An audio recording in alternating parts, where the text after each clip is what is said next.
রাহমাতুল্লাহ আলাইহি তিনি যখন আল্লাহ এত বড় পেয়ারা মাহবুব ছিলেন, কেমন ভাবে দুনিয়ার মানুষের থেকে নিজেকে গোপন করার চেষ্টা করেছিলেন।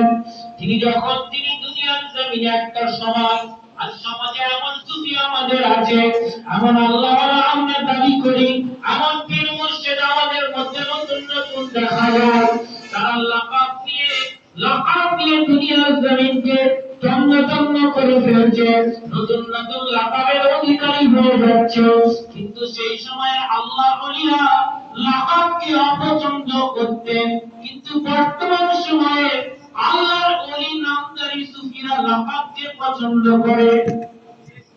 লাকাবের প্রিয়। আজ আমি হুজুর এসে আমার যে হুজুর এসে তাদের এক বিদ না দিলে মনে রাখবে যে আপনার এই খণ্ডনিয়া দরবার শরীফের খাসুল খাস মুহিদ্দিন। আজ আমাদের সমাজে এই জন্য আপনাদের বলে যায়, অনেক কষ্ট নেবেন না। আজ আমাদেরকে কিভাবে লুটে নিচ্ছে, কিভাবে আমাদেরকে বিপদগামী করছে, বড় আফসোস, কষ্ট লাগে।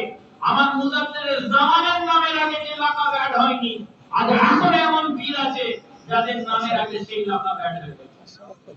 আলহামদুলিল্লাহ বলে যে খোঁজ খবর চোখটা মেরে লাকাব দেখতে পাবে। আমাদের মাহমুদুল পীর কেবলা রাহমাতুল্লাহ আলাইহি তানাকে মুজাদ্দেদের জামানের অনেক খলিফা হুজুররা তানাকে সুলতানুল আরিফিন বলেছিলেন। সুলতানুল আরিফিন কি সহজ